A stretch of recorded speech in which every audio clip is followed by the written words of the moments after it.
பட்டிக்கெடுத்து என் புள்ளைய படிப்பிக்கிறது பெருசில புள்ளைய படிப்பிக்கா மூட்டில் வைங்க இந்த பதுவக்குள்ளாக வானம். உண்மையிலே இது வந்துட்டு ஒரு கவலைக்குரிய விடயம் அப்படின்னு சொல்லித்தான் சொல்லணும். காரணம் என்ன சொன்னா, இதை மாதிரி சம்பவங்கள் ஏராளம், எக்கச்சக்கம், ஒன்று ரெண்டு இல்லை. அஸ்ஸலாமு அலைக்கும் அன்பார்ந்த அனைத்து உறவுகளுக்கும் இனிய வணக்கம். என்ன விடயம் சொன்னால், நாம் இப்போ சிந்திச்சு சரியான முறையில் நாம் சிந்திச்சு பார்த்தோம்னு சொன்னால், உண்மையிலே தான் இந்த பாடசாலையில், அதாவது ஒரு சில பாடசாலைகளில், எல்லா பாடசாலையும் நம்ம குறிப்பிட்டு சொல்ல முடியாது, ஒரு சில பாடசாலைகளில் வந்துட்டு, அதாவது சிறுவர் பாடசாலையில் இருந்து, அதாவது அந்த மொண்டசூரின்னு சொல்கிறோம் இல்லையா, அந்த மொண்டசூரியில் இருந்து அந்த புள்ள வந்துட்டு மொண்டசூரி முடித்து அந்த முதலாம் ஆண்டுக்கு போகிற வரைக்கும் பேரண்ட்ஸுக்கு வந்துட்டு பெரிய ஒரு செலவு ஒன்று இருக்குது. உண்மையிலே இது சரியா? இப்போ நாங்கள் சரி சிந்திக்கலாம், சில பேர் சொல்லலாம், உங்களோட பிள்ளைகளுக்கு படிக்கிறது தான் நீங்கள் செலவு பண்ணுறீங்க. ஓகே, எங்களோட பிள்ளைகள் படிக்கிறது தான் நாங்கள் செலவு பண்ணுறோம். ஓகே, அது ஒரு சப்ஜெக்ட் இல்லை. ஆனால் இதில் நிறைய விடயங்கள் இருக்குது. சரியா? இதில் உண்மையிலே நிறைய விடயங்கள் நாம் இடத்துல குறிப்பிட்டு சொல்கிறதுக்கு நானும் அதில் கடமைப்பட்டிருக்கிறேன். உண்மையிலே குறிப்பிட்டு சொல்லணும் இந்த சில விடயங்களை. அதாவது குழந்தைகளை மொண்டசூரிக்கு சேர்க்கும்போது மொண்டசூரில் சகல வேண்டிய செலவும் வாரு. அந்த மொண்டசூரியில் அந்த புள்ள அந்த படிக்கிற ஒரு வருடத்துக்குள்ள பூவாசு வாங்குறது காசு. சரியா? டஸ்ட்பின் வாங்க காசு, தும்பு தடி வாங்க காசு, ஒட்டரை துடைக்க காசு, புட்டுவம் அந்த டேபிள்களுக்கு அந்த பிள்ளைகள் படிக்கக்கூடிய அந்த டேபிள் அந்த புட்டுவங்களுக்கு பெயிண்ட் அடிக்கிறது காசு, ஸ்கூலுக்கு அந்த மொண்டசூரிக்கு பெயிண்ட் அடிக்கிறது காசு. இப்படி காசு காசு காசு காசுன்னு சொல்லி பல்வேறு பேரில் பல்வேறு சப்ஜெக்டை முன்னுக்கு வச்சு பேரண்ட்ஸ்டால உண்மையிலே பணத்தை கறக்குறாங்க ஒரு சில பாடசாலைகளில். சரியா? அது மட்டும் இல்லாமல் அந்த மொண்டசூரி படித்து புள்ள முடிஞ்சதுக்கு அப்புறமா முதலாம் வகுப்பு, அதாவது அதுலேருந்து அந்த புள்ள உயர்தரம் படிக்குது. அதாவது முதலாம் வகுப்புலேருந்து உயர்தரம் படிக்க போகிற சமயத்துலேருந்து இப்போ அவடத்துலேயும் மருகா ஆரம்பிக்குது.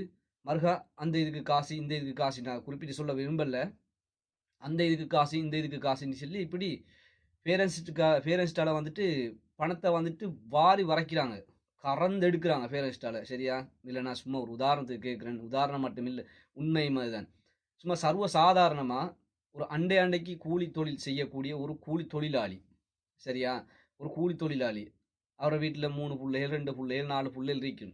அதுலேயும் ஸ்கூல் படிக்கக்கூடிய பிள்ளைகள் 2 பிள்ளை இருக்கும். குறைஞ்சபட்சம் 2 பிள்ளை இருக்கும் ஸ்கூல் படிக்கக்கூடிய பிள்ளைகள். சரியா?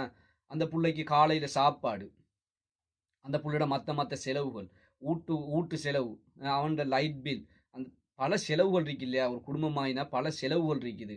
அப்போ அவனுக்கு வரக்கூடிய வருமானத்தில் அவனோட குடும்பத்தை பார்ப்பானா, இல்லை அந்த பிள்ளைக்கு அந்த ஸ்கூலில் நீங்கள் சொல்லக்கூடிய விடயங்களுக்கு அவன் செலவு பண்ணனா? சும்மா சிந்திச்சு பார்க்கத்தானே வேணும்.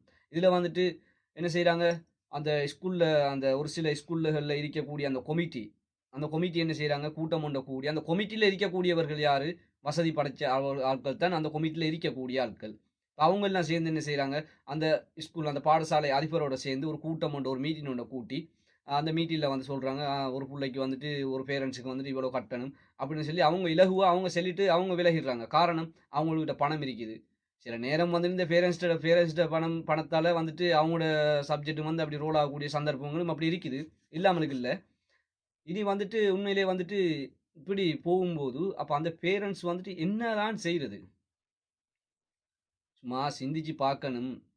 ஒரு கூலி தொழிலாளிக்கு இந்த நாளுமே மாதம் 30 நாளுமே, மாதம் 28 நாளும் 29 நாளும் வேலை இல்லை இல்லையா? மாதத்தில் அவன் வேணும்னு சொன்னால், ஏன்னா நானும் கூலி வேலை செஞ்சிருக்கிறேன். நானும் நிறைய கூலி வேலையில் செஞ்சிருக்கிறேன். அந்த கூலி வேலைன்னு சொல்கிறது எந்த நாளும் செய்யவும் முடியாது, எந்த நாளும் அந்த கூலி தொழிலும் இல்லை. சரியா? மாதம் மிஞ்சி போனால் ஒரு 10 நாள் 15 நாள் தான் ஒரு மாதத்துக்கு வேலை கிடைக்கும். அப்போ அவன் அந்த சம்பளத்தை எடுத்து அவன் வீட்டு குடும்பத்தில் செலவை பார்க்குறதா, இல்லை இந்த பிள்ளைகள்கிட்ட செலவை பார்க்குறதா? என்ன செய்ய? ஒரு புள்ள ஸ்கூலுக்கு போயிட்டு வந்ததோட ஒரு புள்ள செல்லும் பாப்பா பேக் பிஞ்சின்னு சொல்லி, இன்னொரு புள்ள செல்லும் பாப்பா செருப்பு பிஞ்சின்னு சொல்லி.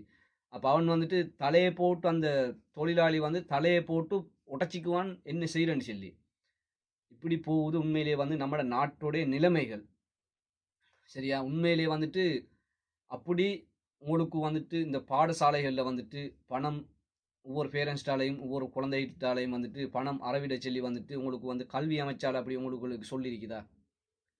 கல்வி அமைச்சாலும் உங்களுக்கு சொல்லியிருக்குதா? நீங்கள் பணம் அறவிடுங்க, பிரச்சனை இல்லை. அதாவது அந்த கல்விக்கு ஏதாவது ஒரு முக்கியமான தேவைகள் இருந்தால் அதுக்கு அறவிலங்கு வாங்கி எடுங்க அந்த பேரண்ட்ஸ்டால பணத்தை. அது பிரச்சனை இல்ல. அது ஒரு ஒரு ஒரு விடயம் 2 விடயத்துக்கு வாங்கி எடுத்ததுக்கு பிரச்சனை இல்ல. இது எல்லா விடயத்துக்குமே பணம், பணம், பணம், பணம்னு சொல்லி அந்த பேரண்ட்ஸ போட்டு சின்னா பின்னமாவே ஆக்கி விட்றாங்க. ஒரு சில பாடசாலைகள்ல, ஒரு சில அந்த பாடசாலை நடத்தக்கூடிய கொமிட்டிகள். சரியா? இனி உண்மையிலே கொஞ்சம் சிந்திச்சு செயல்படுங்க. இல்ல நீங்க அந்த வேலைய தான் செய்யணுமா இருந்தால், அந்த கொமிட்டில பணக்காரர்கள், அதாவது வசதி படைத்தவர்கள் இருப்பீங்க. அவங்களும் வந்துட்டு நீங்க முன்னிறங்கி செய்யுங்கப்பா. உங்களோட பணத்துகள போட்டு முன்னிறங்கி செய்யுங்க. அது உங்களுக்கு நன்மையா போகும். உண்மையிலேயே அது ஒரு உங்களுக்கு உண்மையிலேயே உங்களையும் வந்துட்டு பாராட்டக்கூடிய ஒரு விடயமா இருக்கும். இந்த மாரிக்கு இல்லாதவனே ஏறி மேல, மேல, மேல, மேல மிதிக்க வானம். இல்லாதவனையும் கொஞ்சம் விடுங்க. அவனும் வந்துட்டு நான் ஒரு தொழில் ஒன்று செஞ்சு, தொந்தரவு ஒன்றை செஞ்சு, என்னத்த சரி செஞ்சு அவனும் கொஞ்சம் தலைய தூக்குறதுக்கு அவனையும் விடுங்க. ஆனா உண்மையிலே வந்துட்டு வசதி படைச்சவர்கள் வந்துட்டு நெறைய பேர் இருக்கிறாங்க வந்துட்டு மக்களுக்கு வந்து குடுக்கக்கூடியவங்க. நெறைய ஒரு சில பேர் வசதிக்காரர்கள் இருக்கிறாங்க எப்டின்னு சொன்னா, அந்த இல்லாதவன் அதே இடத்துல தான் இருக்கணும். அவன் வந்துட்டு தலைய தூக்கிடப்படாது. அவன் கொஞ்சம் முன்னேறிறப்படாது. அப்படின்னு சொல்ற வசதிக்காரர்களும் இருக்கத்தான் செய்றாங்க. இனி உறவுகளே, இனி இவரிடத்துல வேற சொல்றதுக்கு ஒண்ணும் இல்ல. இன்ஷா அல்லாஹ் இன்னொரு வீடியோல சந்திப்போம். உங்களோட தெரிஞ்ச நண்பர்களுக்கும் இந்த வீடியோவ ஷேர் பண்ணி விடுங்க. அவங்களும் பார்த்து தெரிஞ்சு கொள்ளட்டும். அஸ்ஸலாமு அலைக்கும் வரஹ்மத்துல்லாஹி வபரகாத்துஹு.